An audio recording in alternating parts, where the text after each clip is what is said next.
നമസ്കാരം. ശ്രീകൃഷ്ണ അവതാരത്തെക്കുറിച്ചാണ് ഇന്ന് പറയുന്നത്. അനന്തശായിയായ മഹാവിഷ്ണുവിൻ്റെ അവതാരങ്ങളിൽ ഏറ്റവും ശ്രേഷ്ഠമായതാണ് ശ്രീകൃഷ്ണ അവതാരം. ദ്വാപരയുഗത്തിൽ കുരുക്ഷേത്ര യുദ്ധത്തിൽ ബന്ധുജനങ്ങളെ നേരിടാനാവാതെ അസ്ത്രശസ്ത്രങ്ങൾ ഉപേക്ഷിച്ച് തേർത്തട്ടിൽ തളർന്നിരുന്ന അർജുനന് ഗീത ഉപദേശിച്ച അവസരത്തിൽ ശ്രീകൃഷ്ണൻ ഇപ്രകാരം പറഞ്ഞു: അല്ലയോ അർജുന, എവിടെ ധർമ്മത്തിന് തോൽവി സംഭവിക്കുന്നോ അവിടെ ധർമ്മ സംസ്ഥാപനത്തിന് കാലാകാലങ്ങളായി ഞാൻ അവതരിക്കുന്നു. എൻ്റെ എല്ലാ അവതാരങ്ങളും ശ്രേഷ്ഠമാണെങ്കിലും ദ്വാപരയുഗത്തിലെ ശ്രീകൃഷ്ണ അവതാരം മഹനീയവും ശ്രേഷ്ഠവുമായിരിക്കും. അധർമ്മിയും ദുഷ്ടനുമായ കംസനെ നിഗ്രഹിക്കുന്നതിന് മഹാവിഷ്ണു ശ്രീകൃഷ്ണനായി ദ്വാപരയുഗത്തിൽ അവതരിച്ച കഥ ഇപ്രകാരമാണ്. ഭോജരാജാവായിരുന്ന ഉഗ്രസേനൻ്റെ പുത്രനായാണ് കംസന്റെ ജനനം.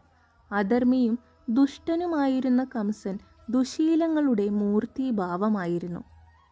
പരാക്രമിയായ കംസൻ മധുരാപുരിയെ തൻ്റെ തലസ്ഥാന നഗരിയാക്കി ദുർഭരണം നടത്തി. ധർമാത്മാക്കൾക്കും മുനിശ്രേഷ്ഠർക്കും കംസന്റെ കൈയാൽ യമലോകം പൂകേണ്ടി വന്നു. ഭൂമിയിൽ യാഗങ്ങളും ബലികളും ഇല്ലാതായി. അനേകം രാജാക്കന്മാരെ കംസൻ യുദ്ധത്തിൽ തോൽപ്പിച്ചു. കീഴടങ്ങിയവർ കംസന് കപ്പം കൊടുക്കേണ്ടി വന്നു. അനേകം രാജാക്കന്മാരെ കംസൻ തടവറയിലടച്ചു. അങ്ങനെ എല്ലാ രീതിയിലും കംസന്റെ ദുർഭരണം ജനങ്ങളെ ബുദ്ധിമുട്ടിലാക്കി.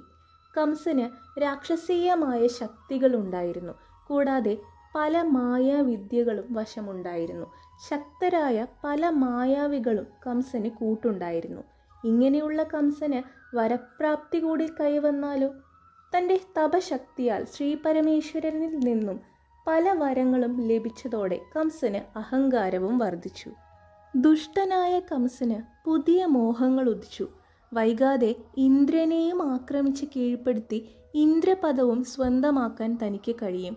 അസുരന്മാരുടെ സഹായം കൂടി ലഭിച്ചാൽ കാര്യങ്ങൾ എളുപ്പമാകും.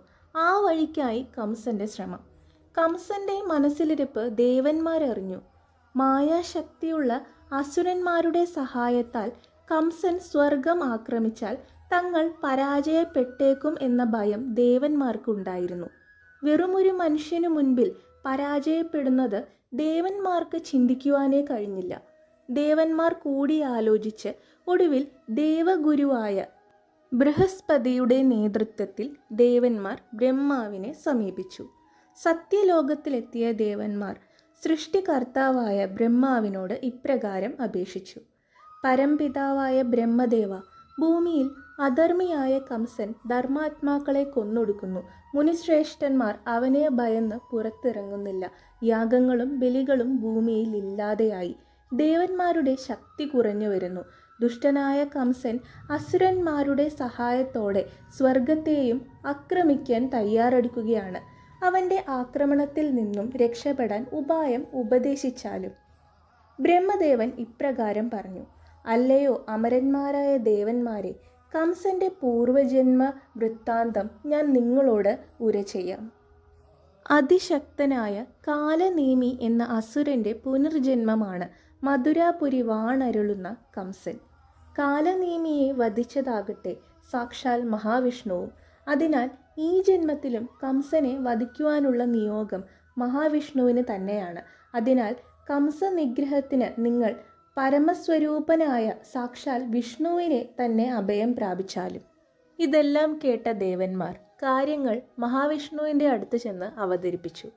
അപ്പോൾ മഹാവിഷ്ണു അവർക്ക് കൊടുത്ത മറുപടി ഇങ്ങനെയാണ്: അല്ലയോ ദേവന്മാരെ, ശക്തരായ നിങ്ങൾ ഭയപ്പെടേണ്ട കാര്യമില്ല. കാലനേമിയുടെ പുനർജന്മമായ കംസനെ നാം നിഗ്രഹിക്കും. ധർമ്മ സംസ്ഥാപനത്തിന് ദ്വാപരയുഗത്തിൽ ശ്രീകൃഷ്ണനായി നാം ഭൂമിയിൽ അവതാരമെടുക്കും. ദശാവതാരങ്ങളിൽ ഈ അവതാരം ഭൂമിയിൽ അധർമ്മത്തെ ഉന്മൂലനം ചെയ്യുന്നതിന് പല മഹനീയ കർമ്മങ്ങളും അനുഷ്ഠിക്കും. അതിനാൽ ദേവന്മാരായ നിങ്ങളുടെ ഭയാശങ്കകൾ ഉപേക്ഷിച്ചാലും കംസന്റെ സഹോദരി ദേവകിയുടെ 8ാമത്തെ പുത്രനായി ഞാൻ ഭൂമിയിൽ അവതരിക്കുന്നുണ്ട്. അതിനത്ര കാലതാമസം ഉണ്ടാവുകയില്ല. ഈ സമയം മധുരാപുരിയിൽ സഹോദരി ദേവകിയുടെ വിവാഹം നടത്തുന്ന തിരക്കിലാണ് കംസൻ. അങ്ങനെ വിവാഹദിനം വന്നെത്തി. സുന്ദരനായ വസുദേവ രാജകുമാരനാണ് വരൻ. അനേകം രാജാക്കന്മാർ വിവാഹത്തിന് വന്നെത്തി. വിവാഹശേഷം വരനെയും വധുവിനെയും കൊണ്ടുള്ള ഘോഷയാത്രയിൽ മനോഹരമായ തേര് തെളിക്കുന്നത് മറ്റാരുമല്ല, സാക്ഷാൽ കംസനാണ്. അനുജത്തിയോടുള്ള സ്നേഹം കൊണ്ട് തേരാളിയാകുന്നതിന് പോലും കംസനൊരു മടിയും ഉണ്ടായിരുന്നില്ല. വീതിക്ക് ഇരുവശവും ജനങ്ങൾ പുഷ്പവൃഷ്ടി നടത്തി. വിവാഹ ഘോഷയാത്രയിൽ പെട്ടെന്ന് ദുശകുനങ്ങളുണ്ടായി. ആകാശമിരുണ്ടു. തേര് വലിക്കുന്ന കുതിരകൾ എന്തോ കണ്ടതുപോലെ ഭയക്കുന്നു. കംസനുണ്ടോ ഇത്തരം ദുശകുനങ്ങളിൽ വിശ്വാസം? അപ്പോൾ ഇടിവെട്ട സ്വരത്തിൽ അശരീരി ഉണ്ടായി. ദുഷ്ടനും അധർമ്മിയുമായ കംസ, ദേവകിക്ക് 8ാമത് ജനിക്കുന്ന പുത്രൻ നിന്നെ വധിക്കും.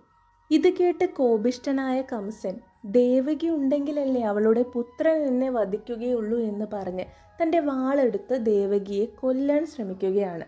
അപ്പോഴാണ് വസുദേവ രാജകുമാരൻ ദേവകിയുടെ ജീവനു വേണ്ടി കംസനോട് അപേക്ഷിക്കുന്നത്. അല്ലയോ രാജൻ, അങ്ങ് അശരീരി വചനങ്ങൾ കേട്ടതല്ലേ? ദേവകി അങ്ങയെ കൊല്ലുമെന്നല്ല പറഞ്ഞത്, ദേവകിയുടെ പുത്രൻ അങ്ങയെ കൊല്ലുമെന്നാണ്. അതുമാത്രമല്ല, ക്ഷത്രിയ ധർമ്മത്തിനെതിരാണ് സ്ത്രീകളെ വധിക്കുന്നത്. ആ പാപം ഒരിക്കലും അങ്ങയെ വിട്ടുപോവുകയില്ല. എപ്പോൾ ദേവകിക്കൊരു പുത്രൻ ജനിച്ചാലും ആ പുത്രനെ അങ്ങയുടെ കാൽക്കൽ വെച്ചുകൊള്ളാം. ഇതൊക്കെ കേട്ടപ്പോൾ കംസന് അതിൽ ശരിയുണ്ടെന്ന് തോന്നുകയും കംസൻ ദേവകിയെ കൊല്ലാതെ വെറുതെ വിടുകയും ചെയ്യുന്നു. അങ്ങനെ ദേവകിയും വസുദേവ രാജകുമാരനും അവരുടെ വീട്ടിലേക്കും കംസൻ തൻ്റെ ദുഷ്കർമ്മങ്ങളിൽ വീണ്ടും മുഴുകി ജീവിക്കുകയുമായി. മാസങ്ങൾ കടന്നുപോയി. വസുദേവർക്കും ദേവകിക്കും ഒരു പുത്രനുണ്ടായി. വസുദേവർ കംസന് കൊടുത്ത വാക്കിനെ പറ്റി ഓർത്തപ്പോൾ ദുഃഖഭരിതനായി. തൻ്റെ ഓമനപുത്രനെ വധിക്കാനായി കംസന് കൊടുക്കുവാനോ? എന്നാൽ തൻ്റെ ശപഥം വാക്ക് മാറ്റുന്നത് ക്ഷത്രിയന് യോജിച്ചതാണോ? ഒടുവിൽ വാക്കു പാലിക്കുവാൻ വസുദേവൻ തീരുമാനിച്ചു. നീറുന്ന മനസ്സോടെ തൻ്റെ ഉണ്ണിയെയും മാറത്തണച്ച് വസുദേവർ കംസന്റെ മുന്നിലെത്തി. തൻ്റെ സഹോദരി ഭർത്താവ് ശപഥത്തിൽ നിന്ന് മാറിയില്ലല്ലോ എന്നോർത്തപ്പോൾ കംസന് സന്തോഷം തോന്നി. കംസൻ വസുദേവരോട് പറഞ്ഞു, വസുദേവ, അശരീരിയിൽ നിന്നും ഞാൻ മനസ്സിലാക്കിയത് ദേവകിക്ക് 8ാമതുണ്ടാകുന്ന പുത്രൻ എന്നെ വധിക്കുമെന്നാണ്. അതിനാൽ എനിക്ക് ഭയശങ്ക അവനോടാണ്, അല്ലാതെ നിന്റെ ആദ്യത്തെ പുത്രനോടല്ല. നിനക്കിവനെ കൊണ്ടുപോയി വളർത്താവുന്നതാണ്. ഇത് കേട്ട് വസുദേവർക്ക് അതീവ സന്തോഷമാവുകയാണ്. പക്ഷേ ദേവകിയുടെയും വസുദേവരുടെയും സന്തോഷം താൽക്കാലികമായിരുന്നു. ദേവർഷിയായ നാരദർ കംസന്റെ മുന്നിലെത്തി കംസന്റെ മുൻജന്മത്തെക്കുറിച്ച് കാണിച്ചു കൊടുക്കുകയാണ്. അപ്പോൾ ദേവകിക്ക് 8ാമതുണ്ടാകാൻ പോകുന്ന പുത്രൻ മറ്റാരുമല്ല, മുൻജന്മത്തിൽ തന്നെ വധിച്ച മഹാവിഷ്ണു തന്നെയാണ് എന്ന സത്യം കംസൻ തിരിച്ചറിയുകയാണ്. ഒരുപക്ഷെ 8ാമതുണ്ടാകുന്ന പുത്രന് മുൻപ് വിഷ്ണു ജനിച്ചു കൂടായികയില്ല എന്ന് കരുതി കോപിഷ്ഠനായ കംസൻ വസുദേവരുടെയും ദേവകിയുടെയും കൊട്ടാരത്തിലേക്കെത്തി അവരുടെ പുത്രനെ കാലിൽ പിടിച്ചു തറയിലടിച്ചു കൊന്നു.